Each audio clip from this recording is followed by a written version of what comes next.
This is Umar Ahmed for IFL TV, proudly sponsored by Everlast. Starting to feel real now. Wood v Conlan, first presser here in Leigh's hometown of Nottingham. Had a busy morning? Very busy, mate. Non-stop. Come back from Essex last night, trained this morning, sorting a few bits and mobs out, but buzzing to be here. Hopefully builds a fight. Hopefully lots of excitement in the presser. Yeah, been meeting like the locals, the fans. I know you went on the pitch this morning, etc. So are you starting to pick up that fight buzz already? Yeah. No, obviously normally this is fight week, innit?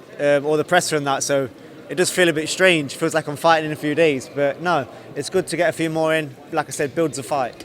I mean, this is quite old school. I remember for Frampton Quig, they had a two-leg presser away from the fight week, and it shows the magnitude of the fight. Obviously, this doesn't happen for every fight. You know, normally it's just the fight week rituals, but the fact that this is happening, we're in Nottingham today, Belfast tomorrow, it shows how much value DAZN are putting in this fight. And this, obviously, must be a bit of a weird, good experience, but weird experience because your rise has been so rapid, and now you're headlining a huge bill, one of DAZN's biggest of the year so far. Yeah, it's massive. This shows the magnitude of the fight, which it is going to be a great fight. I think it's going to be one for the fans. You know, they don't put out these big press conferences 7 weeks before, you know, without trying to build a great fight. So it's going to be massive. And the last time I was part of something like this, I've obviously not done it myself, but the last time I was part of it was in this very room for the Frutch fight. I think it was the Frutch Mac, and I was on the bill. So you know, it's good to have that experience of watching other people do it before doing it myself. When you were in this room, you know, kind of fanboying Carl Frutch, did you ever? Were you fanboying Carl Frutch? No, more inspiration than fan. You know, obviously I've seen him go on to do what he did from turning pro. I asked for his autograph when I was very young when he won a medal at the World. So no, not so much a fan. Yeah, maybe a fan. Yeah, okay, go on, fan. Go on. Fan, but not fanboy. Not fanboy, but fan. Yeah. So when you were around him and you kind of saw him doing what you wanted to do, did you have it one day in your mind truly that you would be doing the same thing as him? Since I started school when I was 10, 11 years old, I always knew I was going to fight. I always knew what I wanted to do in boxing and what I wanted to be, and I knew I was going to get there one way or another.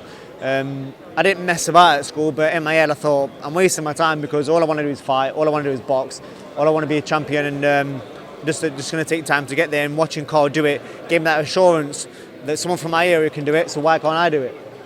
Is this simply too early for Michael Conlan in your opinion?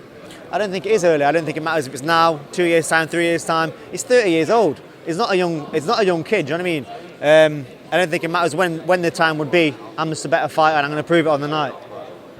Okay. How does this fight play out stylistically in your mind? Have you played it out in your mind with Ben? Absolutely. You know we do. I'm drilling every day.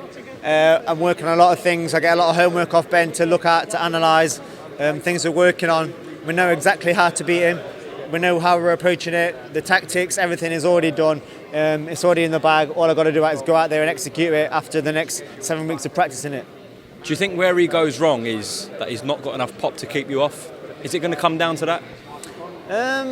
Not so much, no. It might have a bit of a pop on him. That's not what's going to lose him the fight. You know, the threat of getting hit is worse than getting hit sometimes. So regardless if you're a big puncher, you know, it's not always down to how much power you've got. You've got to be smart. You've got to use what's best.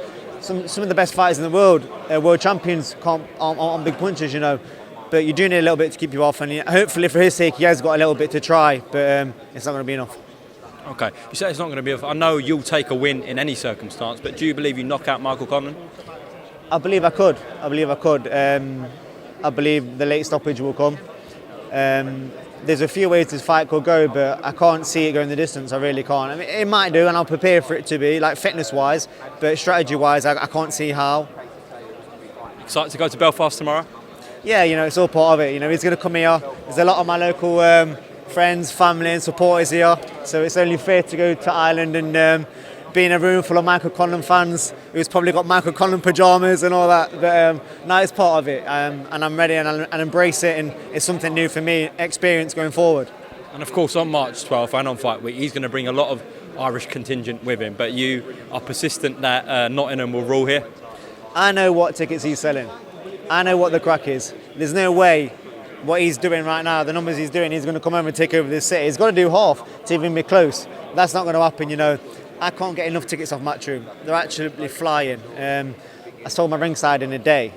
and I couldn't get any more. So I've heard news that they're extending it, so hopefully I can get some more. But look, there's no way that's going to happen. The Nottingham people won't allow that happen. We're a sporting city, we get behind our own, and it's going to be one hell of an atmosphere on March 12th. Are you suggesting he hasn't done many tickets? No, I'm saying he's done a lot of tickets, but nothing near to what we've done. Leigh Wood, thank you very much. We'll catch up tomorrow in Belfast, all right? Absolutely.